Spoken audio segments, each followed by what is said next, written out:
Welcome everybody, and welcome Olivier.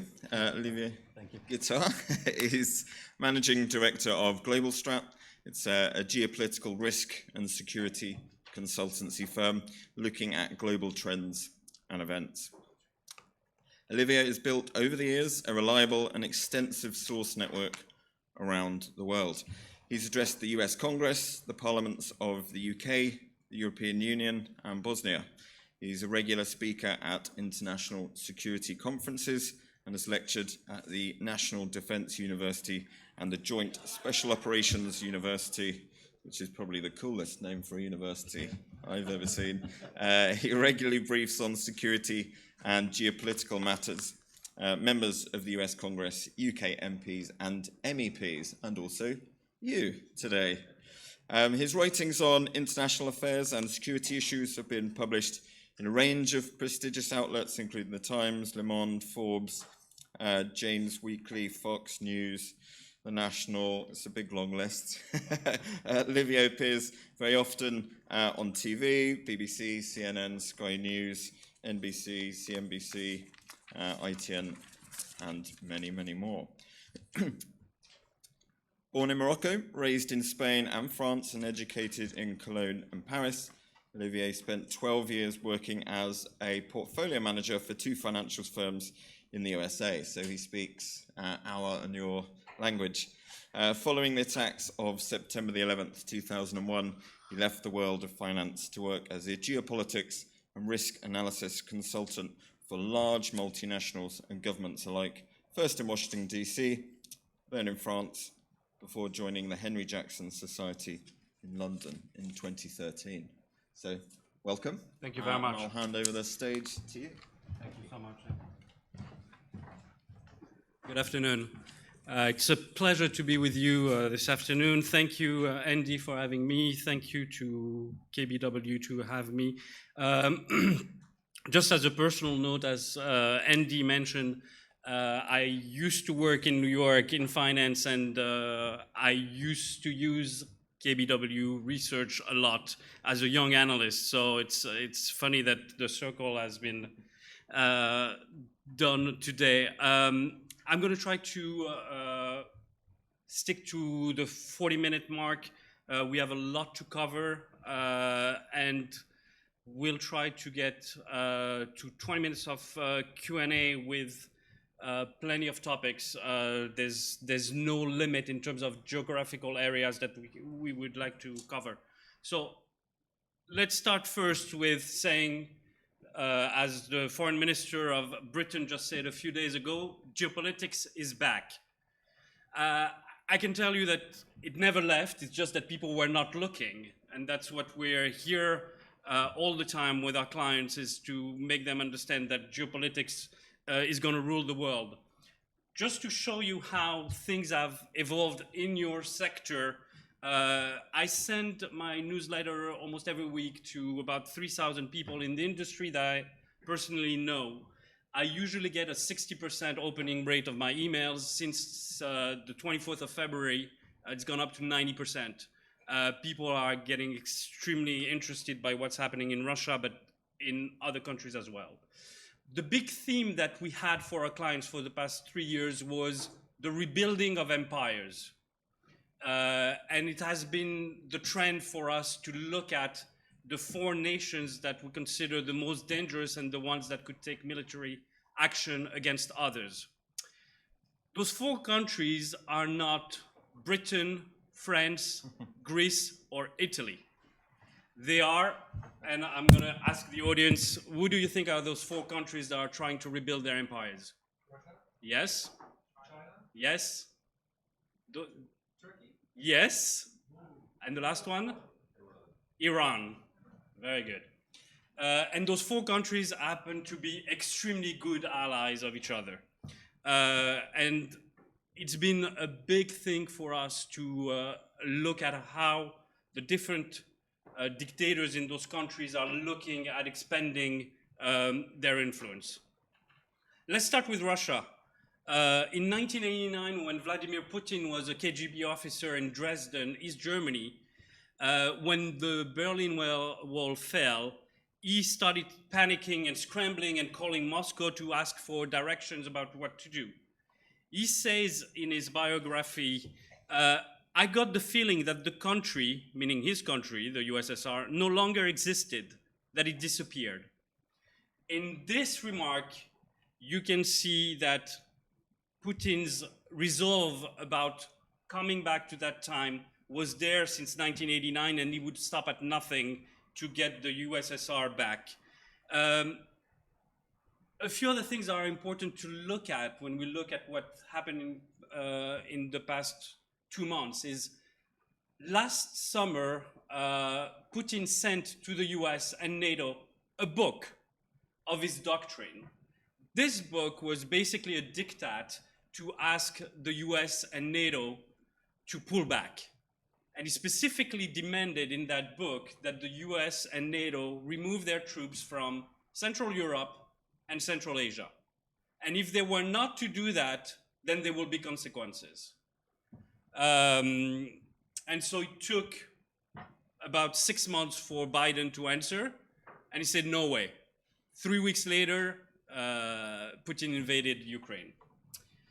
But what's important to know is that the timing of the invasion was not for February the 24th, but for Christmas Day 2021. Because Christmas Day, Putin loves symbol. Christmas Day would have been the 30th anniversary of the end of the USSR. The reason why it didn't happen is that things got out of hand in Kazakhstan, and then the Chinese specifically asked him not to do it during the Olympics, and he did it just 3 days after the Olympics ended. So we'll talk about China later at length, but this is how close the relationship is between the two countries.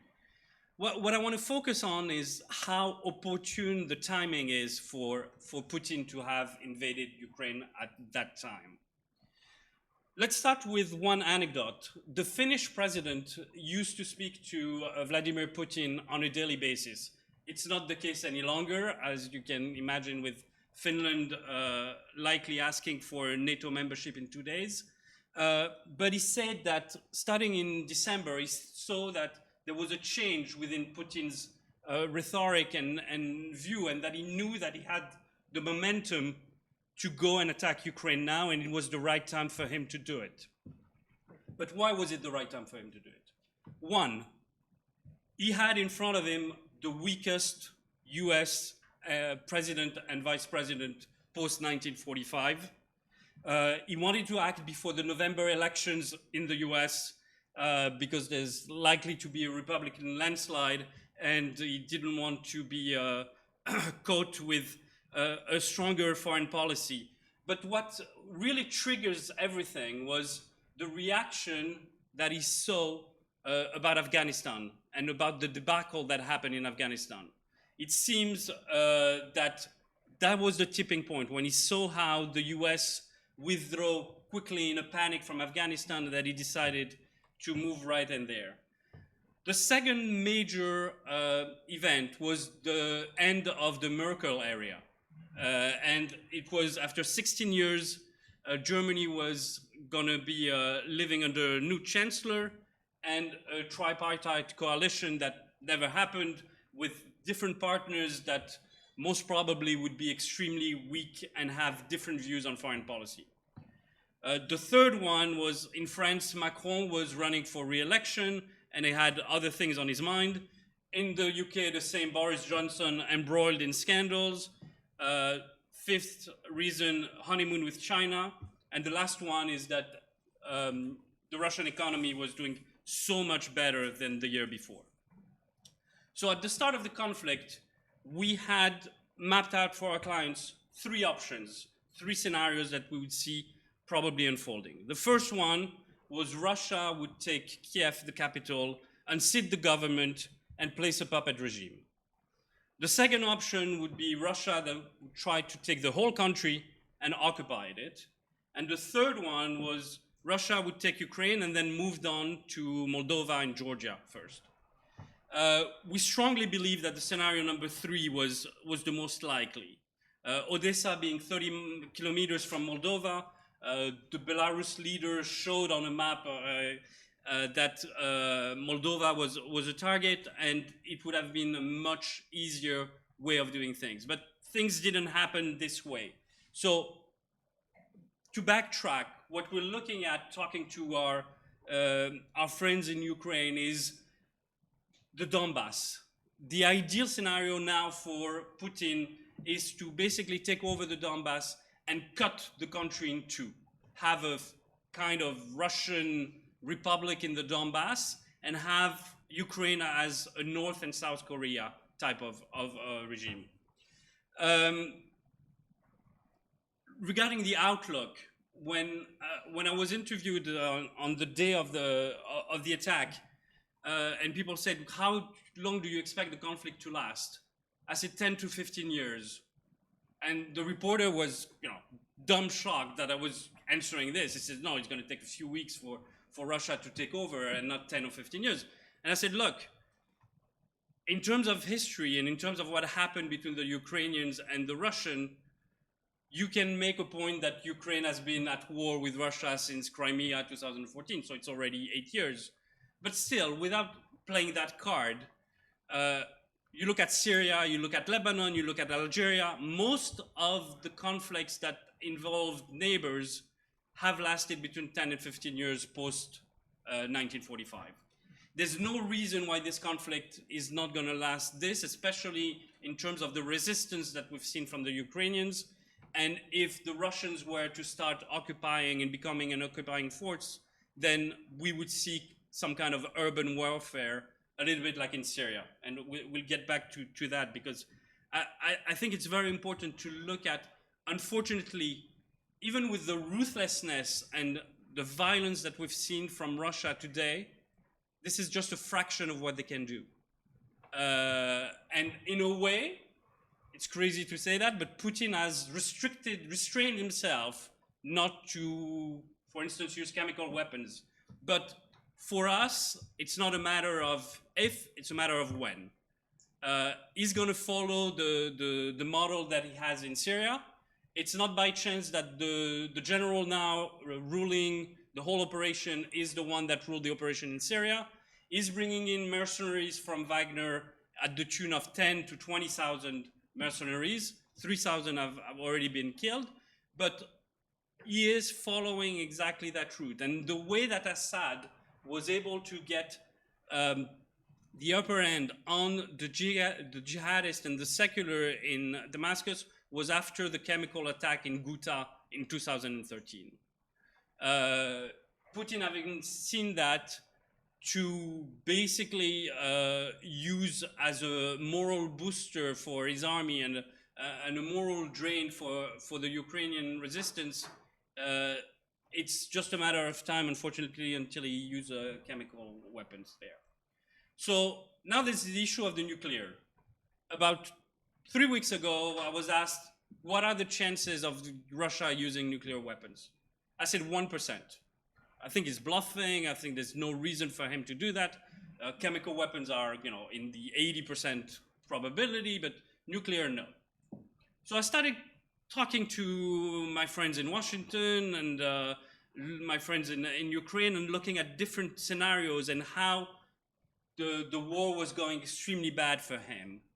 And when Lavrov, the foreign minister, said, look, we're going to use nuclear weapons and we can get to World War III.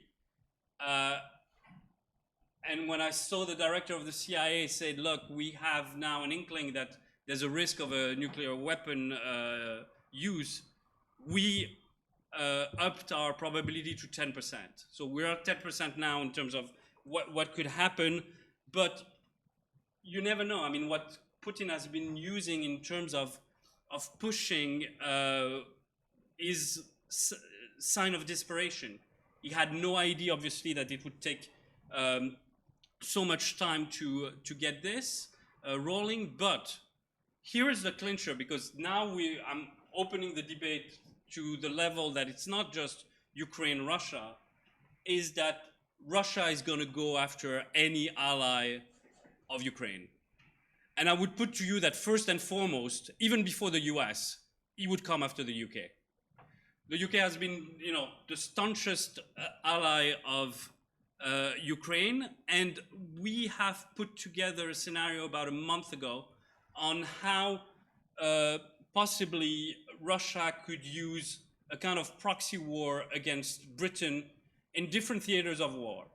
So it could be another chemical attack like we had with the Skripals in Salisbury, but geared towards either the British military at home or other targets. But it could be also targeting British citizens abroad or targeting the British military abroad. And so we looked at what happened in the country of Mali in Africa. About 3 weeks ago, we told the Times that we had information about how a group of 6 helicopters from the Malian army, piloted by Russian Wagner mercenaries, had struck just 300 meters away from where the British troops were stationed. So they said it was just an accident, but knowing Wagner and the Russians, it was clearly a warning of what they could do. And so I'm extremely concerned about how this could escalate in terms of a proxy war. And I'm sure that Putin would have no problems going after the UK and the US with different aspects. I mean, even the Home Secretary here said, look, the Russian could use terrorism here to attack us for our support of Ukraine. One of the things that I think is not included in our view is how the world position of Russia has not been really worsened by what happened, except in the West. So we're extremely Western-centric, and we're looking at what the reaction of the US, France, Australia. But when we're looking at the rest of the world, it's incredible how much support, or at least neutrality, Putin gets. So let's start with the 2 largest and most populous countries in the world. China and India are both on the side of Russia. And China and India are never agreeing on anything, but they do agree on supporting Russia. India and Pakistan, who are always on the brink of a war, they're sitting on the same side, on the side of Russia. And so that's the kind of thing that Russia has been building in the past 5 years, is to build a network of countries that will come to their help. And so being in the financial, the BRICS are all for Russia. Brazil, obviously Russia, India, China, and South Africa are all staunch supporters of Russia. But it's not only that. We spend a lot of time working on the Middle East and Africa, and that's how we got extremely interested by what Putin was doing already 3 years ago. And that's how we spent so much time looking at him building an empire. It's incredible that today, most of the classical allies of the US post-1945 in the Middle East are all on the side of Russia and not on the side of the US. And this shows you, I mean, we'll talk about geopolitics, but this shows you how much damage the American foreign policy has been under, the fact that they withdrew. I was just in the Gulf 3 months ago visiting the top leadership, and the first and almost only question they asked me, have the US abandoned us? And that's what the feeling is all over the Middle East. So when it was time for Biden to call up, Saudi Arabia or the UAE, or nobody took his phone call. But when Putin calls, everybody, or Xi, for instance, calls, the countries are answering. And the problem is now that because of that scenario where basically Russia has a handle on most of the countries of OPEC, because you look at Venezuela, you look at Iran, you look at Mexico, you look at Saudi, you look at the UAE, they are all in the side of Russia. So there's no interest for them to basically raise their oil production, because it will help the US, and they are now in the mood of not helping the US. And that's the problem. How much it's gone down in terms of America's foreign policy. The second big continent is obviously Africa, where Russia has been building a huge presence in the past 3 years. Russia has signed defense agreements with half of the countries of Africa. Wagner is present in 18 countries of Africa. Russia is behind 3 of the recent coups in Africa.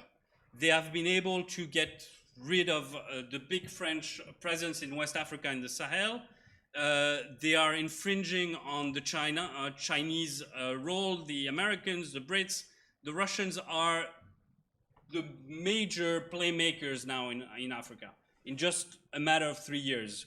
And what it means is they have control over the junta and over the dictators, but also control of natural resources.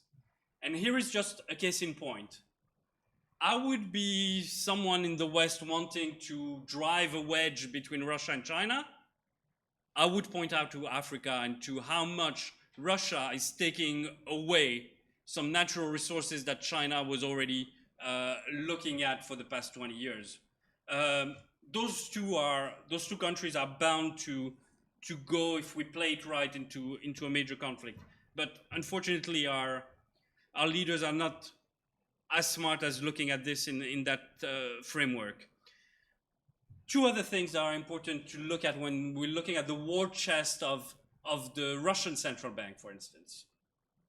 I looked at the numbers, and as you know, Africa is extremely rich in gold, especially Sudan and Mali. The assets of the Russian central bank in gold have quadrupled in the past 10 years. Most of it is likely to have come from mines in Sudan that they have control of. Last but not least, in terms of how this plays out, is if you look at what we are seeing now in Africa in terms of food security, not energy security. Energy security is already a huge problem for African countries, but food security in terms of Ukraine and Russia being huge exporters of wheat and agricultural products, there's not been a big backlash against Russia. Russia has used their trolls and their Russia Today and Sputnik to push the narrative that if wheat doesn't come to your home in Tunisia or Egypt, it's because of the Europeans and the Americans. Let me just go to what I think are the surprises of what we've seen so far.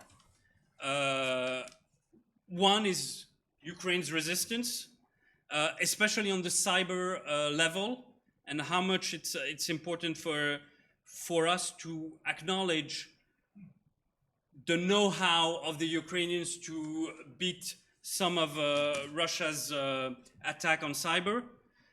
Second was the speed and the extent of the international sanctions.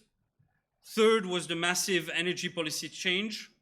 Fourth, but that's to be put in parentheses, is how Germany has had a big change of heart, a massive change in defense policy, committing to spending 100 billion euros and 2% defense budget a year. But now we're seeing that Chancellor Scholz is a little wobbly on this. Fifth is how corrupt politicians in Europe that were working with Russia, except ex-Chancellor Schroeder, have all turned their backs on Russia. And I think the most surprising has been the massive desertion of foreign corporations from Russia without being asked by the government. And this is massive, and this is how the geopolitics have really changed the fabric. Is here, companies all of a sudden have taken, $20 billion, $25 billion loss to get out of Russia because of their reputation and their credibility. And that's something that would have never happened 10 years ago.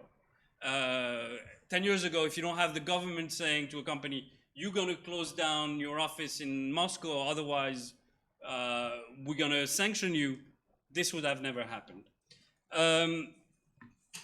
So 2 other things in terms of how we see things panning out. So I get always the question, how likely is it that Putin is going to be thrown away and there's going to be a coup in the palace?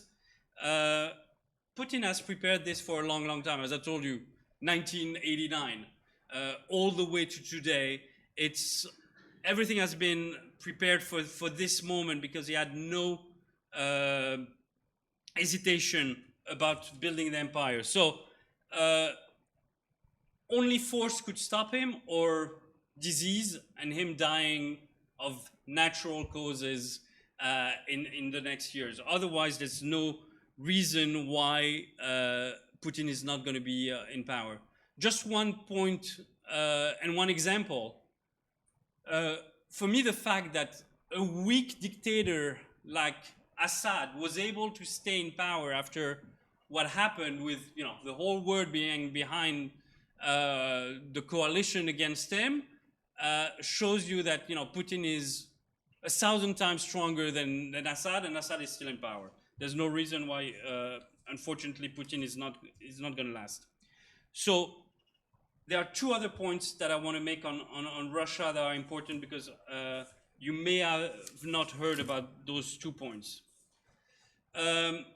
Here's one thing that is extremely important that we looked at last week.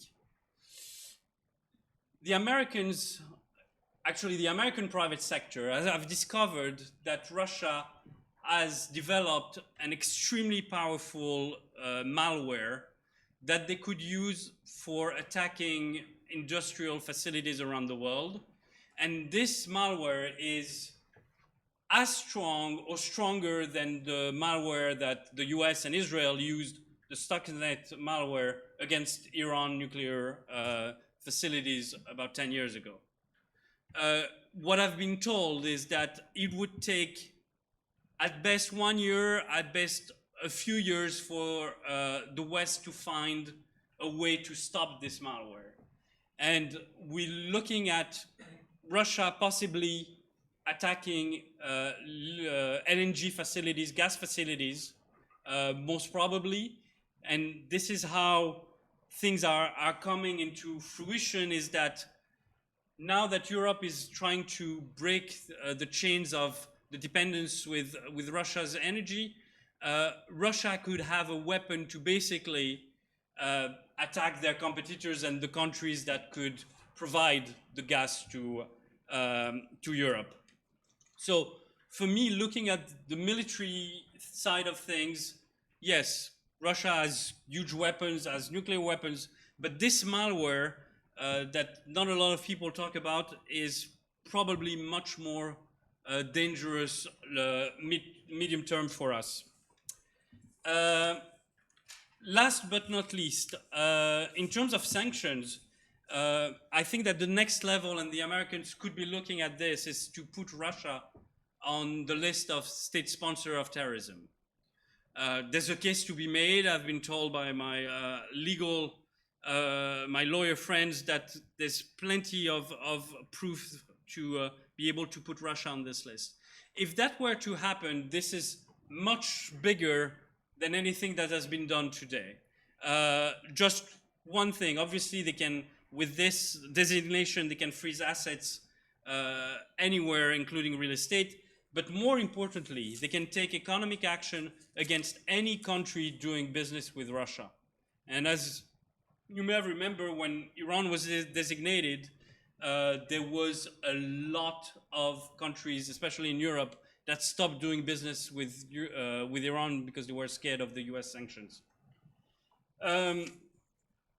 Okay, I'm running good on time, so I can get to China now. And the transition for China is how ironic it is that before the war, one of Ukraine's best allies was China. China is the largest investor in Ukraine. China just signed before the war an investment deal for infrastructure to rebuild roads, bridges, and you name it. But also, more importantly, Ukraine provided military technology to China that nobody else in the world wanted to sell to China. Chinese aircraft carrier has Ukrainian technology. So grateful Xi was that he sided with Russia. But that shows you how the geopolitics of it all plays into this, that even though there's a huge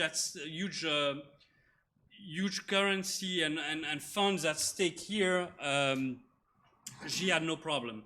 So I looked at Xi's view, because I mentioned the four empires, and the main problem that we have is that we don't read or we don't listen to what those guys are saying, and we think that they're delusional. They're probably delusional, but they're going to say what they're going to say, what they aim to do. So Xi, when he came to power in 2013, in his inauguration speech, he made crystal clear that China was on a collision course with the West. He said that we have to get prepared for a long and tough period of competition between two political systems, and our system will win. 2013. So when people say, look, what is China going to do? Are they going to be, timid because of what happened in Ukraine? No. Everything that we're looking at with what I call the Anschluss of Hong Kong, which basically didn't get much traction in terms of sanctions, basically under the nose of the West, under a legal framework, China was able to take over the financial capital of Asia,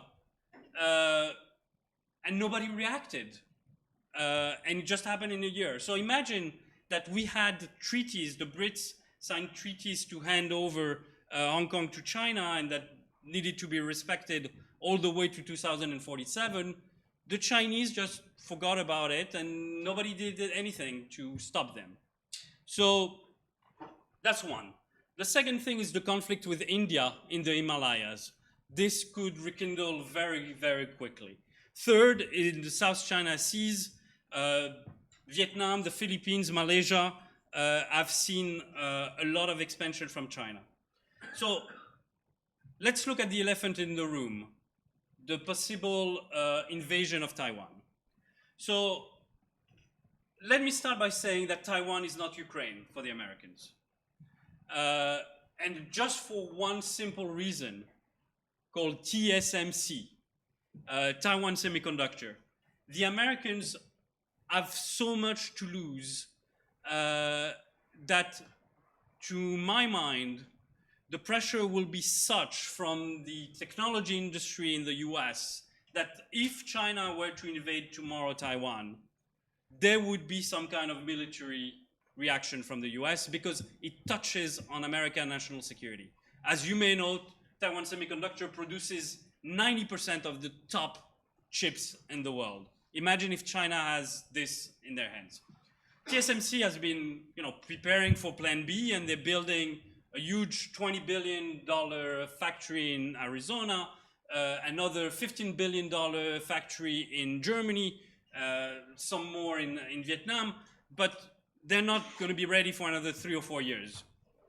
So 2 years ago, an ex-US vice president, which I won't name, asked me what was the likelihood of China invading Taiwan. He said, look, I hired 10 firms, 9 firms said it's about 1 to 3% chance. And I said, look, Mr. Vice President, for us, it's 25%. He said, okay, make the case. Why is it 25%? And that was 2 years ago. For us, for China to say time and again, Taiwan is Chinese, Taiwan is Chinese, Taiwan is Chinese, and anyone that stands in the middle will bear the consequences, is not just pure talk. It's not propaganda, and it will happen. So now the question of the timing and the question of how it will happen. So as you may know, Xi is up for re-election, if we can call that a re-election, by the committee of the Communist Party in October for his next third mandate of 5 years. So there's two things. There's a school of thought saying, look, he's going to have to move before October, to show how strong his foreign policy and his army, and that he's not speaking in riddles. But there's another school, which I agree, is that he will wait to get another 5-year mandate to start moving. So there are two things. Let's talk about the military aspect of things. The last war games that the Pentagon ran of a possible war with China in the South China Seas after an invasion of Taiwan, they all lost. The Americans lost. So that's one point that could push Xi to invade military and try. But remember, Taiwan is not Ukraine. Taiwan is an island. It's going to be a very difficult military operation, and it will have a lot of repercussions for China. But what China can do, and that's my main scenario, is a takeover of Taiwan without a military intervention. And this is what I mean. Two things. The biggest trading partner for Taiwan is China. Over 50% of what they import is from China. A blockade could basically kill off the economy of Taiwan. That's one. The second thing that they could do is cut off the internet. 95% of the internet that gets to Taiwan is easily sabotaged by the Chinese. It's not the case in Ukraine, by the way. And that's why the Russians had a tough time cutting off Zelensky YouTube channel. But at the same time, China could try to do a soft coup to put a puppet in there, and they are pushing with this narrative that, and you'll see where I go with that, and the reminiscence of the 1930s. The Chinese are saying that most of the people that are pro-independence in Taiwan are of Japanese origin. They're not real Chinese. And this is the kind of thing that we've seen in Czechoslovakia in 1938. And this is the kind of thing of Putin saying, look, we need to come and help our Russian brothers in Ukraine. At the same time, the Chinese could use something like this to implement a plan for a coup. So when we're looking at the probability of a takeover of Taiwan by China in the next 2 years, I would say 95%. An invasion, I don't believe they'll be crazy to do it because there's the risk of the Americans coming in, and there's a lot at stake there, especially with a probability of a standoff between the two countries.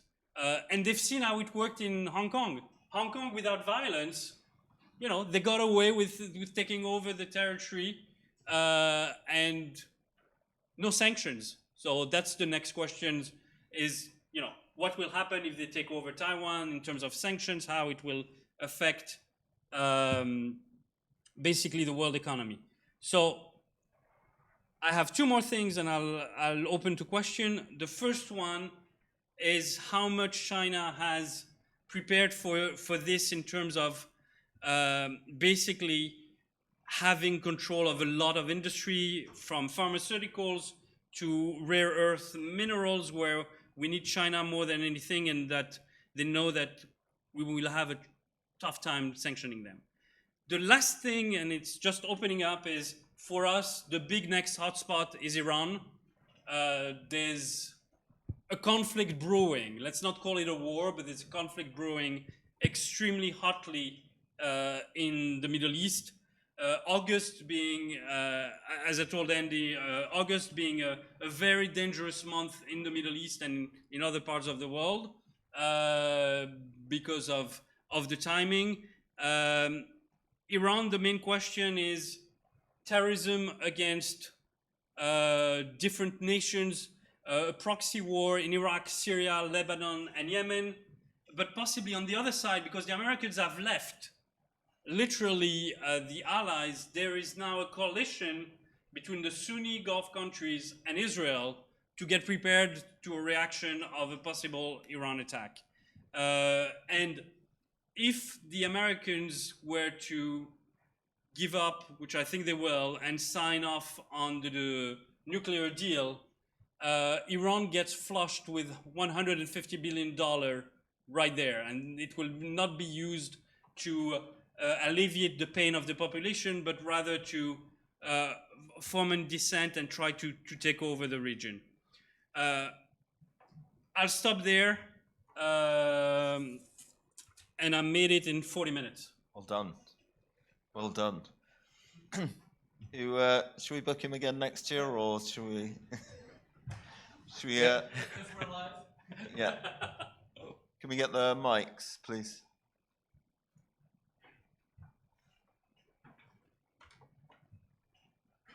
I can. It's just coming. Do you think is the West to blame for Putin's actions because of expansion of NATO and EU? No, because as I said, it was just an excuse. There was no reason for him not to take over. I mean, when you read the book that he issued this summer, he wants to get back to the Cold War. He wants to get back to having the old Russian Empire. So, look, there's a couple of things. I mean, to be clearly honest about this, Clinton really tried hard to bring the ex-USSR within the community of nations. I mean, they made a huge mistake, the Americans, under Clinton. One is Russia, the second one was China.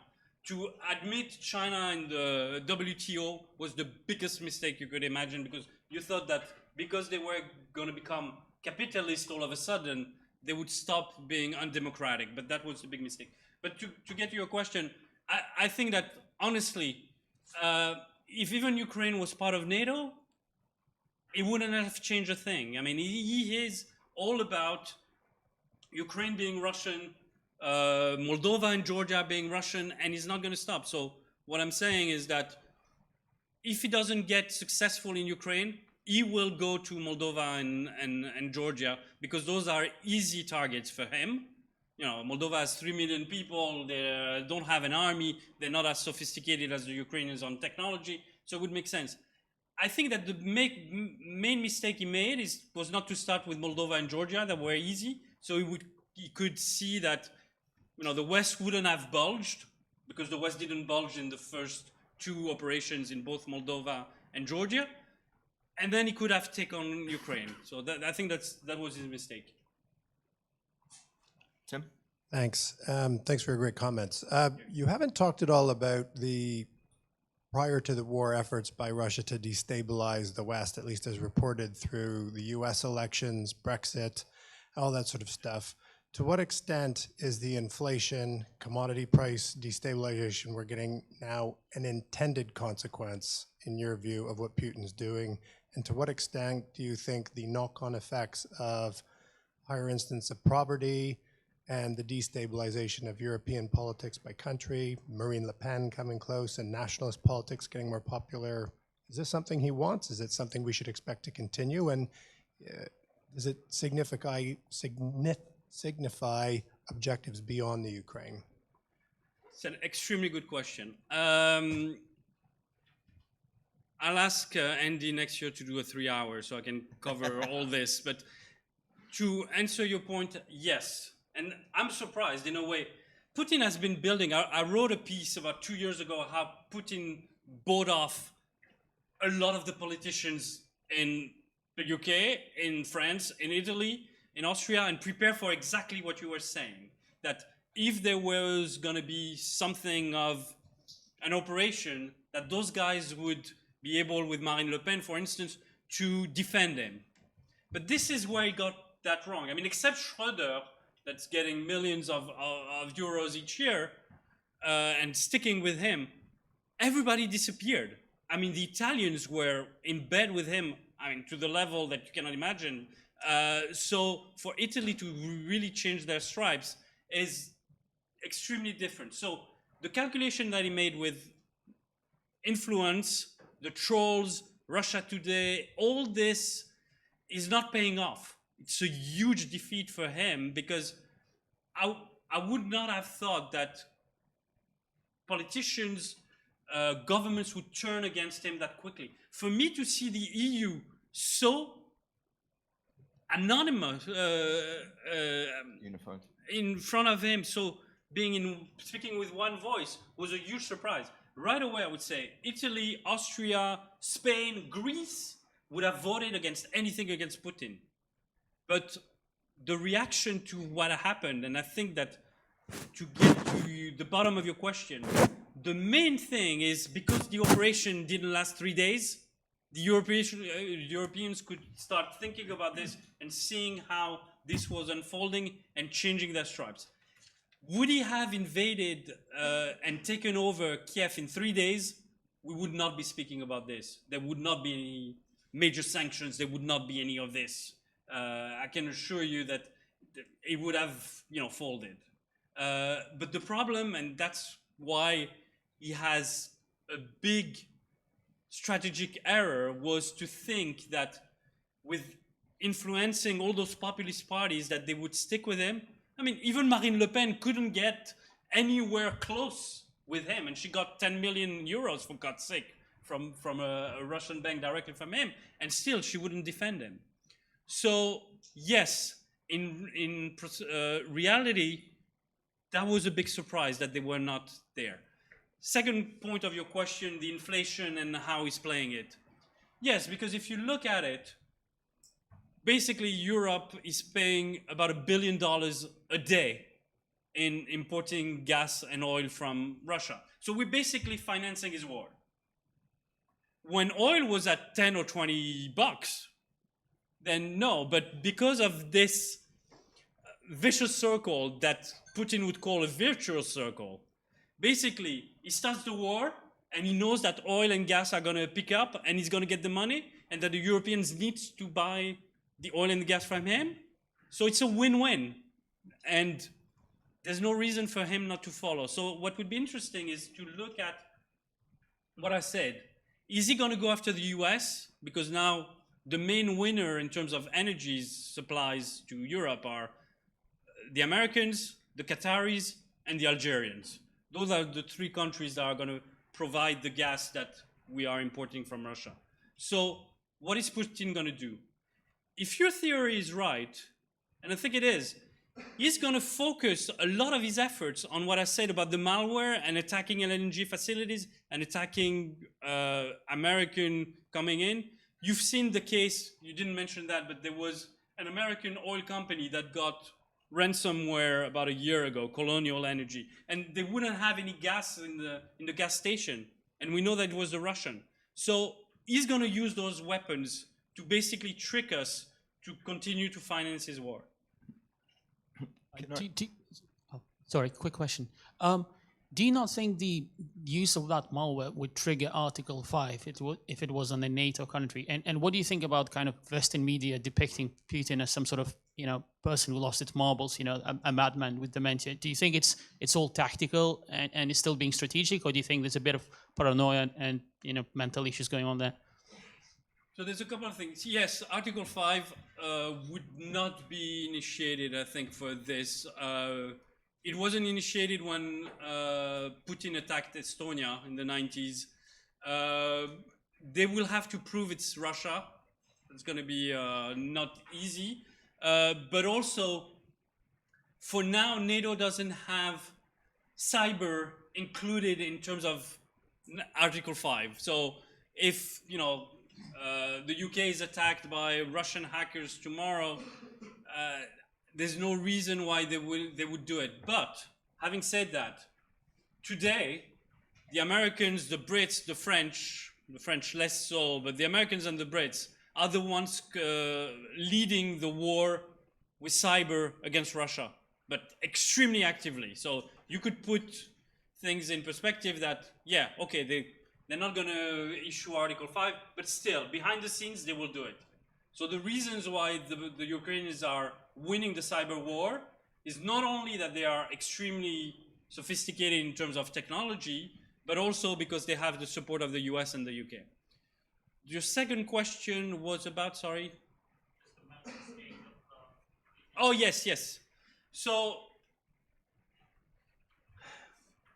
paranoid, not more than in 1989 when he was a young KGB soldier. I mean, if you're in the KGB, you're paranoid. I mean, that's exactly what it is. So, is he sick? Possibly. But look, I'm looking at dictators around the world, and how many times I've heard, I mean, I follow Iran extremely closely.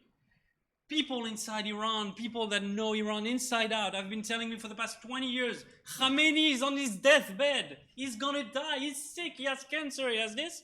Khamenei is still there. So I don't know. I mean, yes, there are signs that you're looking physically that he is diminished, but this is not an issue. Unfortunately, his cadre of 30 people that he has around him, if he dies, one of the 30 would come and do exactly the same. So that's the main problem that we have. Greg, and then I'll two questions. One is Saudi Arabia. Do you see that as empire building in the Yemen and Lebanon, Syria and Iraq, or do you see it as a defensive response against Iran? And the second point is the Biden laptop and the influence peddling that China and Russia and parts of the Ukrainian politicians were potentially doing to the US presidency. Do you think that that was one of the reasons why Putin was confident that he could push in with a slow response from the US? Two very good questions. So the first one, Saudi, I think you've seen really a change of heart in terms of how they look at the US.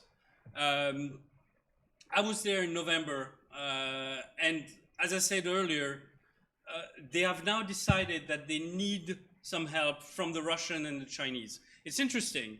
Russia has been selling all their nuclear technology to Middle East countries. So they have a $21 billion contract with Egypt and a $25 billion contract with Saudi, and I think a $12 billion contract with the UAE to build nuclear plants there.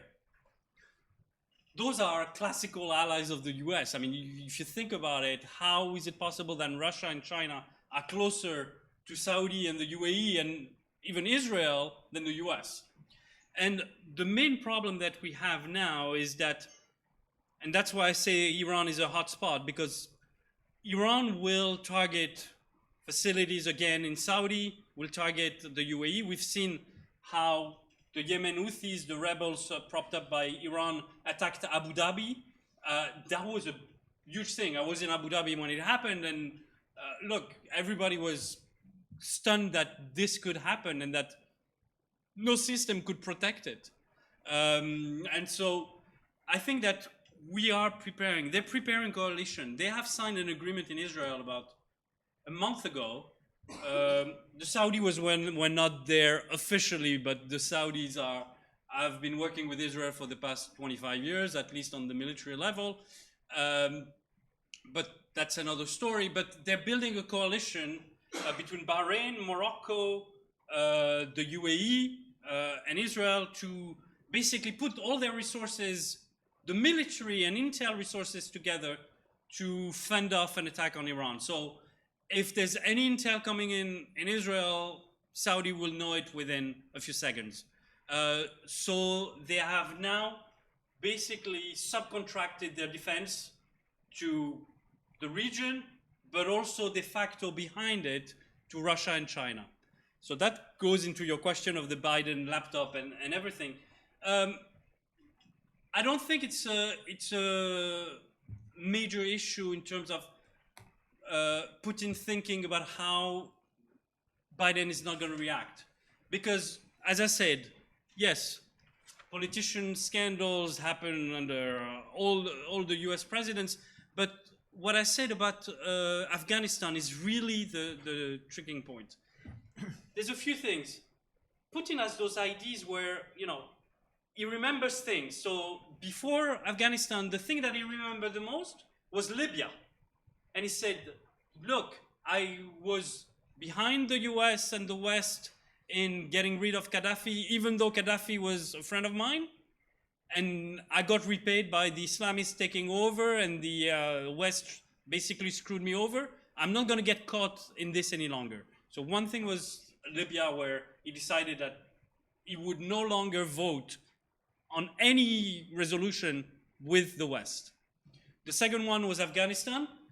Obviously, he saw how a paper tiger, as Osama bin Laden called the US, but that he sees also Putin as a paper tiger, just left with, tens of billions of equipment like this, he says, look, if that's what I'm facing, why shouldn't I do it?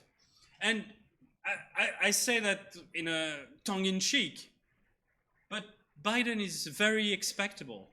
I mean, he's not going to go berserk and send troops tomorrow to defend any non-NATO country. So he knows that. And that's one of the points that I didn't make here, but I think all NATO countries are safe from any attacks from Russia. So when people say, look, Poland is at risk, he's not going to try. I mean, he sees what's happening with Ukraine. The Americans have really ramped up their forces. Since October, there's been an influx of 45,000 US troops coming in very quietly, but not quietly, anywhere. I mean, under Trump, they had decided to get a lot of the troops in Germany to Southeast Asia to prepare for the war with China. But now a lot of them are coming in, and the Chinese are extremely happy because it's less pressure on them. There's 45,000 less soldiers in the China seas that are in Europe. But no, the laptop is just a coincidence. Putin is really into those geopolitical things about the themes. So he has Iraq, where he was very happy to be, anti-intervention in Iraq with the French and the German. That's how he built a lot of relationship with the French and German. Libya and Afghanistan. But Afghanistan, I mean, even for anyone looking at the debacle, I mean, the Europeans were stunned of what happened. We'll finish it up just in the interest of time. One of the last question from me. You said there could be, and maybe selfishly, I'm more interested in what Putin could do to the UK.